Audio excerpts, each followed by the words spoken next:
నేను మీ Srivalli. Lotus agro farming సమర్పించు బరాబర్ ముచ్చట్లకు స్వాగతం.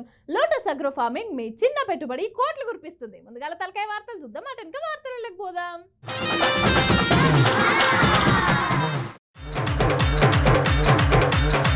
దొంగల హల్చల్, గూగుల్ వాడుతున్నారు ఊరి జనాలు. అవార్డుల లొల్లి నడుస్తాంది గల్లీ గల్లీ. చదువుల సార్ తీరు అరుచుకున్నారు బరాబరు. రోడ్డు మీద వేసిర్రు. నల్గొండల కేటీఆర్ సవాల్ అరుచుకున్నాడు టకాఫర్.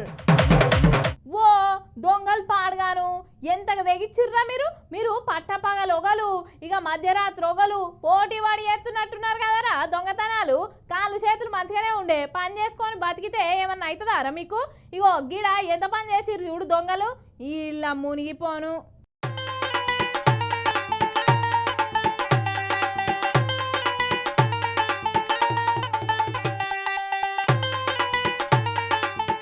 జహే ఎక్కడ దొంగలు ఏం దొంగలు రా నాయన, సుక్కలు చూపిస్తున్నారు జనాలకు. యోగిడా ఒక అయ్యగారు పంతనం మొదలు పెట్టిండు చూడురి. అగో నిండా ముసుకేసుకొని అగో పెద్ద మిషన్ తెచ్చి షెటర్ కూతున్నాడు. ఏదో తాళం పోతే సొంత బిల్డింగ్ వాళ్ళు కూసినట్టే అర్ధరాత్రి పూట. ఏమనుకుంటుండో మరి. రైట్ కోసుడు అయితే మొదలు పెట్టిండు. మరి సప్పుడొత్తుంటే ఎవరన్నా లేస్తారు లేవరు. ఏంది అవేం ఆలోచన లేవు. కోసుడు అయితే మొదలు పెట్టిండు. ఏదో సొంత షాపులా లోపలికి పోతున్నట్టే.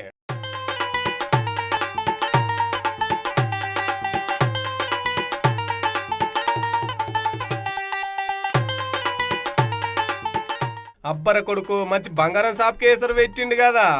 ముచ్చటేందంటే గీ డాక్టర్ బిఆర్ అంబేద్కర్ కోనసీమ జిల్లా మమ్మిడివారం నియోజకవర్గంలో మరుమల్లల నెల కింద ఇట్లనే వచ్చి షెటర్లు కోసే ప్రయత్నం చేసిందట. అప్పుడు రాలేదట. అమ్మో దొంగలు పడుతున్నారు అని చెప్పేసి వీళ్ళకు మెలుకొచ్చి ఇక సీసీ కెమెరాలు పెట్టుకున్నారు అనుకో రాదు. సీసీ కెమెరాలు పెట్టుకుంటే ఇగో నిన్న వచ్చి సేమ్ అట్టనే మళ్ళీ వచ్చి అట్టే కోతుండేసరికి సీసీ కెమెరాలలో మొత్తం రికార్డ్ అయిందట. ఇక వీళ్ళు ఇంటికాడు ఉండి సీసీ కెమెరాలు చూసుకుంటే అబ్బా వచ్చారా దొంగ ఉరుకుర్రా అందుకోరా అని ఒక్కటే ఉరుకంగానే ఆ మిషన్ ఆనే పెట్టి ఇక పరారయిందట.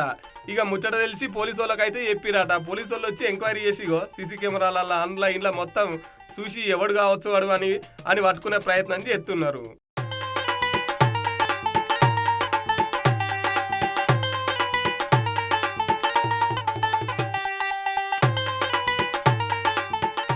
ఇంగిటి చూడు ఇక్కడ దుకాణం కనబడుతుంది కదా. ఇక గిడ ఈ దుకాణంలోకి అమ్ముందట. మెడల బంగారు గొలుసున్నది. ఇక ఏముంది ఇద్దరు బండి మీద వచ్చిర్రు.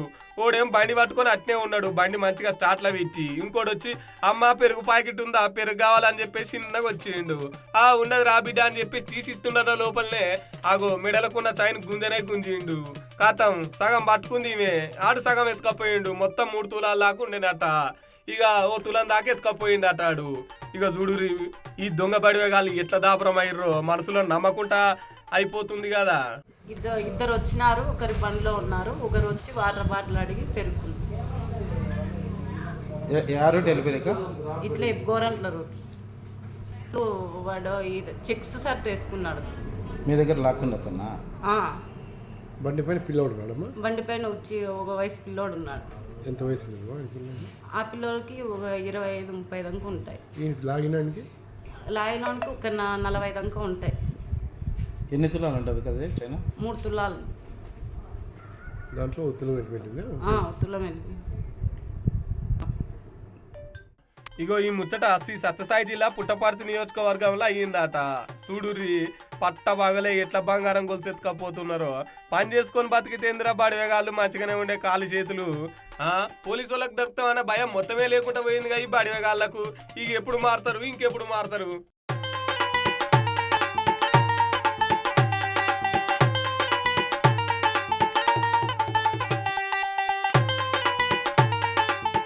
ఇంకా చాలా మందే మోపాయిరాట ఈ ఏరియాల.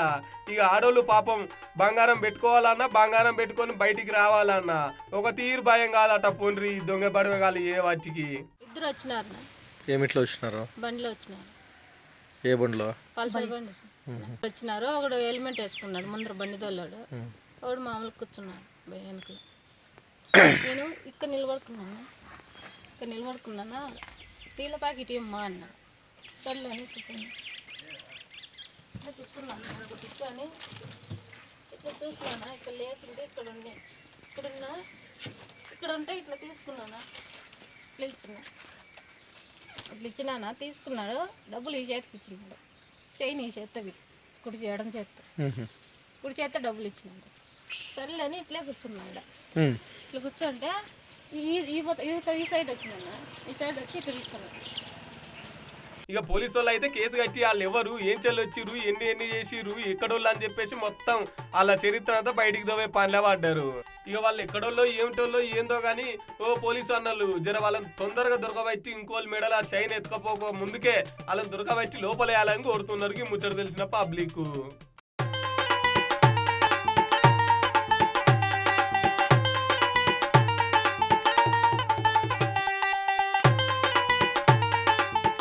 మనుషులు చేసే సేవలను బట్టి వాళ్ళకు సన్మానాలు ఉంటాయి. అట్నే డాక్టరేట్లు, పద్మశ్రీలు, పద్మవిభూషణ్లు ఇస్తా ఉంటుంది సర్కారు. ఇక సేవల్ని గుర్తించి ఇగో ఇప్పుడు గీ అవార్డుల మీదనే పంచాయతీ నడుతుందట. గదేందో మనం కూడా చూసేద్దాం పాండ్రి.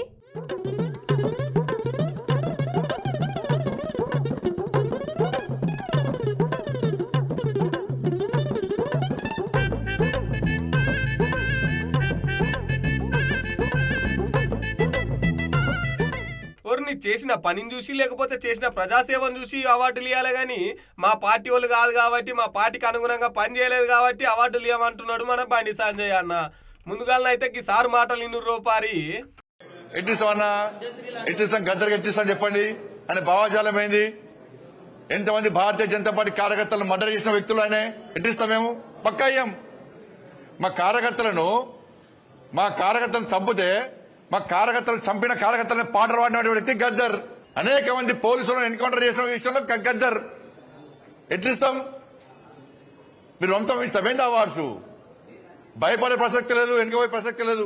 వందల మంది భారతీయ జనతా పార్టీ కార్యకర్తలు నమ్మిన సిద్ధాంతం కోసం భారత్ మాతా కీ జై అని చెప్పి ఆందోళన చేస్తుంటే నక్సల్స్ భావజాలం గద్దర్ మా కార్యకర్తలు హత్య చేయించిండు. ఎన్ఐఏ ఎంక్వైరీ చేసింది గద్దర్ గారి మీద. అనేక మంది పోలీసులను ఎన్కౌంటర్ పేరుతో మర్డర్ చేసిండు. అటువంటి వ్యక్తిని ఏ విధంగా పంపుతారు ఇవాళ? ఆగో విన్నారు కదా, గద్దరన్నకు ఎందుకని అవార్డులు ఇవ్వలే, తెలంగాణ నుంచి కొంతమంది పేర్లు పెడితే వాళ్ళకి ఎందుకని అవార్డులు ఇవ్వలే అని చెప్పేసి ఒక రిపోర్టర్ అడిగితే గద్దరన్నది ఏ భావజాలం, గద్దరన్న ఏం పని చేసిండు అని చెప్పేసి గద్దరన్న మీద గరమైండు. మరి మిగతాళ్ళకన్నా ఇవ్వచ్చుగా సార్ అంటే అవార్డులు అనేటి అర్హత ఉన్న వాళ్ళకి ఇవ్వాలి, ఎవరి పేర్లు పంపితే వాళ్ళకి ఇస్తారా అని చెప్పేసి ఎంతమందిని మన మేధావుల్ని తక్కువ చేసి మాట్లాడిండు చూడు ఈ సారు. ఇక ఈ ముచ్చటిన గద్దరన్న అభిమానులు పబ్లిక్ అయితే మామూలుగా అరుచుకుంటలేరు పోన్రి. గద్దరన్న అభిమానులు బండి సంజయ్ దిష్టి బొమ్మను కూడా తగలబెట్టిర్రు. మరి గద్దరన్నది ఏ భావజాలం అంటే మరి మీ పార్టీలో అసంటోళ్ళు భావజాలం కలిగిన వాళ్ళు ఎంతమంది లేరు అని చెప్పేసి ఇంకొంతమంది విమర్శిస్తున్నారు.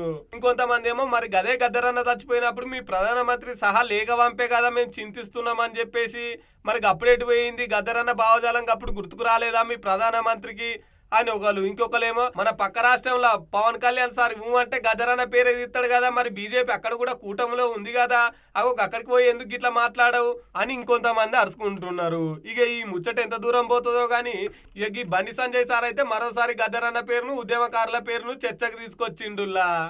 ఇక చూడాలి ఈ పంచాయతీ ఎంత దూరం పోతుందో. మరి ప్రజా యుద్ధ నవక గద్దరన్న పైన అవమానకరంగా మాట్లాడడమే కాకుండా ఈయన ఎవడడిగిండు? మేము అడిగినామా? నీ పద్మశ్రీ, పద్మభూషణ్, భారతరత్న అవార్డులు గద్దరన్నకు కాలి గోటితో సమానం. అంత గొప్ప వ్యక్తి గద్దరన్న. కాబట్టి అవార్డుల కోసమో రివార్డుల కోసమో పనిచేసేవాడు కాదు గద్దరన్న. కాబట్టి బండి సంజయ్ నువ్వు గద్దరన్న చరిత్రను తెలుసుకో. నీ భారతీయ జనతా పార్టీ కార్యకర్తలు చంపిండా? దేశం కోసం ధర్మం కోసం పనిచేస్తున్నటువంటి భారతీయ జనతా పార్టీ కార్యకర్తల్ని నక్సలైట్ భావజాలం ఉన్నటువంటి వ్యక్తి గద్దర్ చంపిండా అని చెప్తుంది. ఖబర్దార్ బండి సంజయ్, నీ పార్టీ చరిత్ర దేశ ప్రజల మొత్తానికి తెలుసు. మతం పేరుతోని ప్రజల మధ్య ఎటువంటి చిచ్చు పెడుతుర్రో నువ్వు, నీ నరేంద్ర మోడీ, నీ అమిత్ షా. నువ్వు ఆ గద్దర్ గురించి మాట్లాడేది, నీ స్థాయి వ్యక్తులు గద్దర్ గురించి మాట్లాడేటువంటి స్థాయి అనేది. నీ బీజేపీ కార్యకర్తలను అడుగు, గద్దర్ గురించి చెప్తారు. సిగ్గుండాలా నీకు?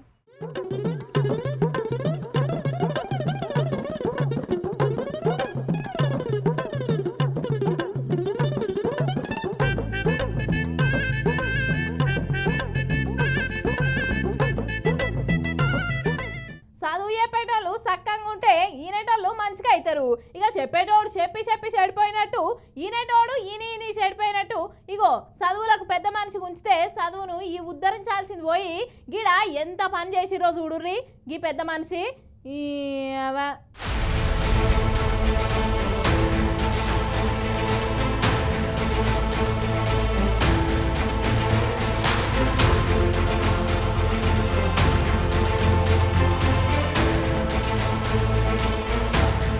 ఓ దేవుడా, గీ కీసరేమి ఓ మామూలు పనులు చేస్తలేడు కదా. యోగి ప్రేమ్ కుమార్ అన్న చెప్తాడు ఇనురి. చెప్పే ప్రేమ్ కుమార్ అన్న ఏమైందో. గత 8 సంవత్సరాలుగా ఇదే మండలంలో కీసర మండలానికి సంబంధించినటువంటి ఎంఈఓ గారు శశిధర్ గారు 2017లో మరి ఇక్కడ ఆయన ఎంఈఓగా జాయిన్ అవ్వడం జరిగింది. మరి 2017 తర్వాత మరి 2023లో ఆయన ఇన్ఛార్జ్, 2022లో ఆయన ఇన్ఛార్జ్ ఎంఈఓగా మరి ఇక్కడ 8 మండలాలకి ఆయన ఇన్ఛార్జ్ ఎంఈఓగా మరి నియమించబడడం జరిగింది. అయితే ఇక్కడ గత ప్రభుత్వం చేసినటువంటి వైఫల్యం ఏంటంటే 8 మండలానికి ఒకటే ఇన్ఛార్జ్ ఎంఈఓగా పెట్టడం. అది మరి వాళ్ళు ఎట్లా చేసారో మరి అది వాళ్ళకే తెలవాలి. అయితే ఈ 8 మండలాలకు సంబంధించింది కాకుండా మరి ఏరియా విధంగా నేను చెప్తా ఉన్నాను. కీసర కానీ, గట్కేసర్ కానీ, రాంపల్లి కానీ, చెర్లపల్లి కానీ, మరి ఈసీఐఎల్, ఏసో నగరు, మల్కాజ్గిరి ఇవన్నీ ఈయన పరిధిలో మరి గతంలో ఆయన ఎప్పుడైతే 8 మండలాలకి ఎంఈఓగా నియమించబడ్డాడో అప్పుడు ఇష్టానుసారంగా ఓపెనింగ్ ప్రొసీడింగ్స్ అనేవి మరి స్కూల్స్కి ఇవ్వడం జరిగింది. అంటే ఆయన ఏ విధంగా ఇచ్చిండు, ఇది వాళ్ళకు ఫైర్ సేఫ్టీ లేకున్నా కానీ, గ్రౌండ్ లేకున్నా కానీ మరి ఓపెనింగ్ ప్రొసీడింగ్స్ ఇవ్వడం జరిగింది. మరి అంతేకాకుండా అనేక వందలాది ప్రైవేట్ స్కూళ్ళు ఇవాళ పర్మిషన్ లేకుండా మరి నడుపుతూ ఉంటే మరి నిమ్మకు నీరెత్తినట్టు ఈ ఎంఈఓ గారు కానీ, విద్యా వ్యవస్థ కానీ వ్యవహరిస్తూ ఉన్నది. గదన్నట్టు ముచ్చట. ఈ కీసరేమివో ఏం చేస్తుండ అంటే 8 ఏళ్ల నుంచి ఈయనే నౌకరీ చేస్తుండట. ఇక 8 మండలాలు మొత్తం ఈయననే పెద్ద కదా. ఈ ఎక్కడిది వాళ్ళకు పర్మిషన్లు కాకపోతే పర్మిషన్లకు, ఎవరికి ప్రైవేటు బాడోళ్లకు, బట్టలకు, పెన్నులకు, బుక్కులకు, ఎగ్జామ్ ఫీజులని మొత్తం పేదోళ్ళ రక్తం తాగబట్టే ఈ కార్పొరేట్ స్కూళ్ళు అంతా విచ్చలవిడిగా. ఆ స్కూళ్ళకి ఎందుకు పర్మిషన్ ఇవ్వాలి, పేదోళ్లకు చదువును అందకుండా చేయడమే కదా అని చెప్పేసి ఈ అన్న ఇగో మన ప్రజా దర్బార్ అయితే అన్న కూడా కంప్లైంట్ పెట్టిండట. అంతేకాదు ఇవన్నీ చేసుకుంటే వెనకమర్రంగా బాగానే పైకం వెనకేసినాడు కాబట్టి వాళ్ళ ఇంటి మీద ఐటీ రైడ్స్ జరపాలి, గవర్నమెంట్ వెంటనే స్పందించాలి. ఓ దిక్కు ప్రభుత్వం ఏమో విద్యనంత ప్రక్షాళన చేద్దామంటే ఇంకో దిక్కేమో గిట్ల మోపాయిర్రు అని చెప్పేసి అన్న గరం అవుతుండ అన్నట్టుల్లా. అవు మరి వాజివే, విద్య అంటే అందరికి అందాలనా. ప్రైవేట్ వాళ్ళకి ఎక్కువ పర్మిషన్లు ఇస్తే ఇక సర్కారు బళ్ళు ఏం నడతాయి, పోరగాళ్ళు సర్కారు బళ్ళకేడే పోతారు, మొత్తం ప్రైవేట్ బళ్ళకే పోవచ్చు. ఇక పేదోళ్ళు మరింత పేదోళ్ళు కాబట్టి అసలు వాళ్ళకు ఇక పైసలు పెట్టలేక కొంతమంది సగంలోనే చదువు ఆపవచ్చు. ఓ దిక్కు సర్కార్ ఇంటిగ్రేట్ స్కూల్స్ అని గురుకులాలను పెట్టి పోరగాళ్ళకు ఉత్తగానే నాణ్యమైన విద్య అందించాలని సర్కారు చూస్తుంటే ఇగో వీళ్ళు కిందంగా చేసే పని గిదా అని చెప్పేసి పబ్లిక్ కూడా పొట్టు అరుచుకుంటున్నారు. ఇక చూడాలి మరి ప్రజా దర్బార్లో వీటిన కంప్లైంట్కి ఏమన్నా రిప్లై వస్తుందో, ఏమైనా చర్యలు తీసుకుంటారో లేదో.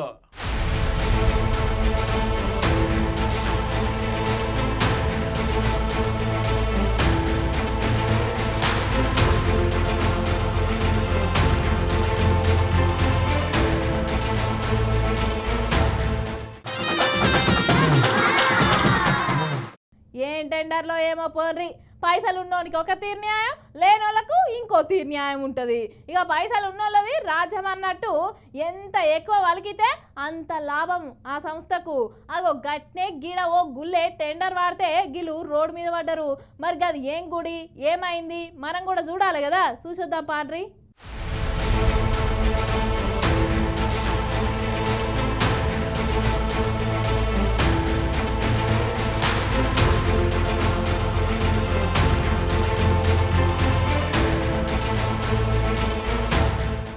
వామ్ము వామ్ము, గీ బాసర సరస్వతి గుళ్ళే కూడా న్యాయం దక్కలేదంటే ఇక ఏడికి పోయి బతకాలు చెప్పురి.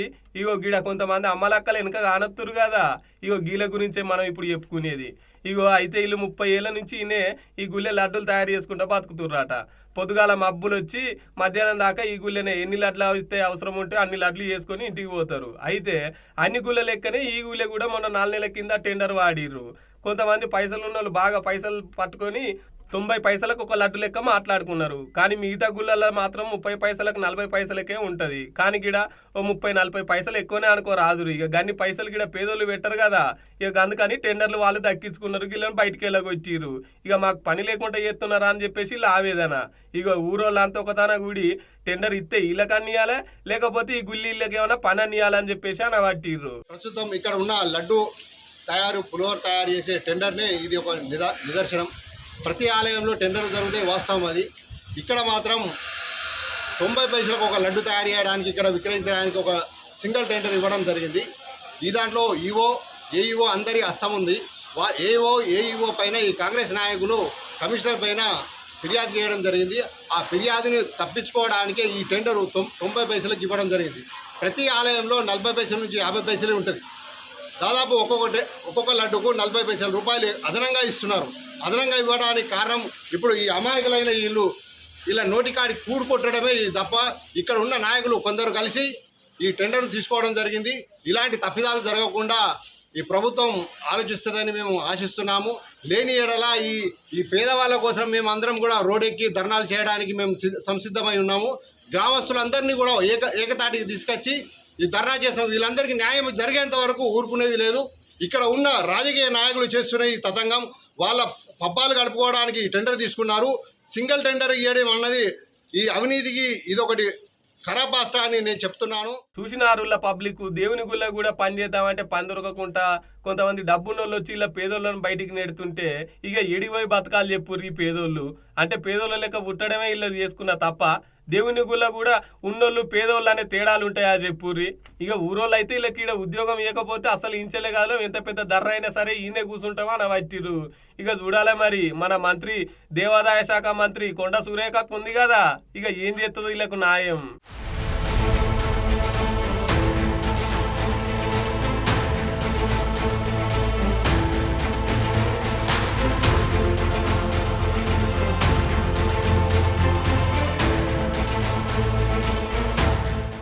అగో రామన్న మళ్ళా షురు చేసినట్టున్నాడు కదా.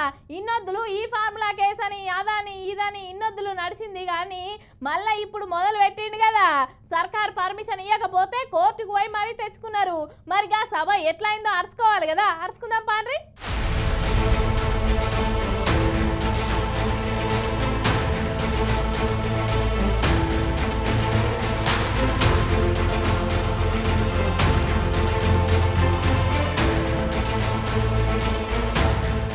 కాంగ్రెస్ పార్టీ 6 గ్యారెంటీలు ఆశ చూపి అధికారంలోకి వచ్చే, కానీ ఏడాది అయిపోతున్నా కూడా ఇప్పటి వరకు ఏం అమలు చేస్తలేదు అనబట్టిండు మన రామన్న. ఇగో ఇలా నల్గొండ జిల్లాలో సభ పెట్టే కదా, పోతానే ఇక నల్గొండ మహాత్మా గాంధీ యూనివర్సిటీలో విద్యార్థులను కలిసిండు. ఇగో ఏమంటున్నారో ఇన్నూరు రూపాయి.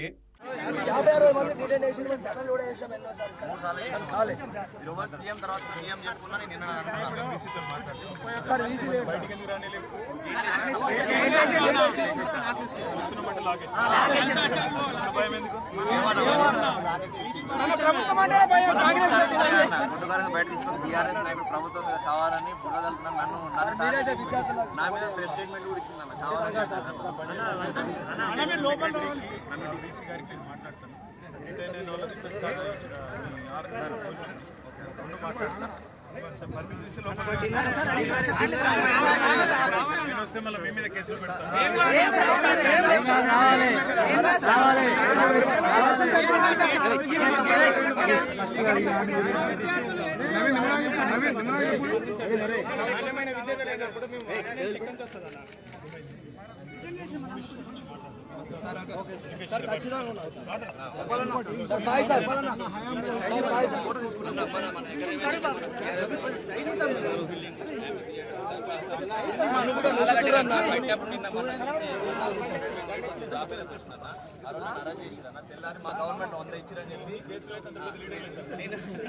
ఇక 300-400 మంది విద్యార్థులు అంతా వచ్చి కేసీఆర్ ఉన్నప్పుడు మంచిగా ఉండే, ఇప్పుడు కాంగ్రెస్ వచ్చి మొత్తం గొడ్డుకారంతో తినాల్సిన పరిస్థితి వచ్చింది సార్ అని చెప్పేసి అన్నను పట్టుకొని బాధపడుతున్నారట. ఇక ఆంచెల్ సక్క మీటింగ్ దగ్గరికి వచ్చిండు. ఇక రైతుల గురించి మాట్లాడుకుంటా రైతులకు ఏడాది నుంచి ఏమేం బాకీ ఉన్నాయి, ఎన్నిసార్లు బాకీ ఉన్నాయి, ఏ పంటకు బాకీ ఉన్నాయి మొత్తం లెక్క కట్టి ఇట్లా 17,500 సర్కారు రైతులకు బాకీ ఉంది. అవన్నీ వెంటనే ఇవ్వాలి, లేకపోతే అస్సలకే ఊకోం. పబ్లిక్ మీరు కూడా అస్సలు ఊకోకుర్రి, తప్పించుకుందామని చూస్తుండు కానీ తప్పించుకోనియకుర్రి. అందుకే నేను చెప్తున్నా మీకు, జాగ్రత్తగా ఉండండి, జాగ్రత్తగా వినండి. ఒక్కొక్క ఎకరానికి మనకు రేవంత్ రెడ్డి ప్రభుత్వం, కాంగ్రెస్ ప్రభుత్వం రైతులకు బాకీ పడ్డది. 2023 యాసంగి పంటకు మీకు 2,500 రూపాయల పైగీతం, 2,500 రూపాయలు బాకున్నాడు. అదేవిధంగా వానాకాలం రైతు బంధు మొత్తం ఎగ్గొట్టిండు. ఇది కాదురా అయ్యా, ఇంకోటి ఇదే, ఇగో ఇది ఏం చెప్తున్నా అంటే ఇది యాసంగి 2023 యాసంగి పంటకు 5,000 ఇచ్చిండు, చేతులు దులుపుకున్నాడు. అప్పుడు ఎకరాకు 2,500 బాకీ ఉన్నాడు. తర్వాత వానకాలం ఒక్కొక్క ఎకరానికి 7,500 రూపాయలు బాకీ పడ్డాడు. మళ్ళా ఇప్పుడు యాసంగి వచ్చింది, మళ్ళా ఇప్పుడు తప్పించుకునే ప్రయత్నంలో ఉన్నాడు. తప్పించుకోనియద్దు, 15,000 కాదు 12,000 ఇస్తా అని తప్పించుకునే చక్కర్లో ఉన్నాడు. అందుకే మీ అందరికి నేను చెప్తున్నా, ఒక్కొక్క ఎకరానికి ఎంత బాకీ ఉన్నాడు రేవంత్ రెడ్డి? కనబడుతుందా లేదా ఇది? ఒక్కొక్క ఎకరానికి ఎంత బాకీ ఉన్నాడు? 17,500 రూపాయలు బాకీ ఉన్నాడు. ఇక నల్గొండ జిల్లా సభ కాబట్టి నల్గొండ జిల్లాకు అప్పుడున్న బీఆర్ఎస్ సర్కార్ కేసీఆర్ ఏమేం చేసిండో పూసగుచ్చినట్టు లెక్క పెట్టి చెప్పుకొచ్చిండు. దేశంలోనే తెలంగాణ వరిధాన్యం పండించుట్ల టాపు, అందులో తెలంగాణలో టాపు నల్లగొండ టాపు. గన్ని నీళ్ళు ఇచ్చి గంత మంచిగా సౌకర్యం కల్పించి పంట తీసేటట్టు చేసిండు. ఇక అట్లనే ఈ జిల్లాకే ఒక 3 మెడికల్ కాలేజీలు ఇచ్చిండట. ఇక అట్లనే ఈ జిల్లాలోనే యాదాద్రి భువనగిరి దగ్గర యాదగిరిగుట్ట స్వామి టెంపుల్ ఉన్నది కదా, ఆ గుడిని కూడా మంచిగా కట్టిండట. ఇక అట్లనే దామరచెర్ల దగ్గర పెద్ద విద్యుత్ కేంద్రం కూడా కట్టిండట. ఇవి చాలా ఇంకా చెప్పమంటావా? మొత్తం లెక్కలు కట్టి చెప్పడానికి మేము సిద్ధంగా ఉన్నాం. దమ్ముంటే రా చూసుకుందాం క్లాక్ టవర్ దగ్గరికి అని చెప్పేసి మాట్లాడుకొచ్చిండులా. ఏం చేసిండు కేసీఆర్ నల్లగొండ కంటే చెప్పండి. వరి ధాన్యం ఉత్పత్తిలో తెలంగాణను దేశంలో నెంబర్ 1 చేస్తే నల్లగొండను రాష్ట్రంలో నెంబర్ 1 చేసిండు కేసీఆర్. ఒకటి కాదు 3 మెడికల్ కాలేజీలు సూర్యాపేటలో, నల్లగొండలో, యాదాద్రిలో కట్టించింది కేసీఆర్. యాదాద్రి గుడిని అత్యద్భుతంగా తీర్చిదిద్ది ఆ లక్ష్మీ నరసింహస్వామి రుణం తీర్చుకున్నాడు కేసీఆర్. తామరచెర్లలో అద్భుతంగా మొత్తం తెలంగాణలోనే అతి పెద్ద విద్యుత్ ఉత్పత్తి కేంద్రం కట్టించింది కేసీఆర్. చెప్పుకుంటూ పోతే 1-2 కాదు ఎన్నో పనులు చేసినాం. దమ్ముంటే క్లాక్ టవర్ కు రా, మా భూపాలన్న వస్తాడు, మా జగదీశన్ వస్తాడు, వాళ్ళు నీ సంగతి చెప్తారనే మాట కూడా నేను తెలియజేస్తా ఉన్నా. కాంగ్రెస్ పార్టీ లంక బిందెలు ఉన్నాయి అనుకుని అడ్డగోలుగా హామీలు ఇస్తే ఇప్పుడు తీర్చలేక ఇట్లా ప్రతిపక్షాలతో పబ్లిక్ తో ఇట్లా వాడే పరిస్థితి వచ్చింది. చూసిన ఆరుల్లా ఎంత పని అయిందో కాంగ్రెస్ పార్టీకి. ఇక మొత్తం మీద అయితే మళ్ళా రామన్న సురుగు చేసినట్టే. ఇక చూడాలి మరి కథ ఎంత దూరం పోతుందో.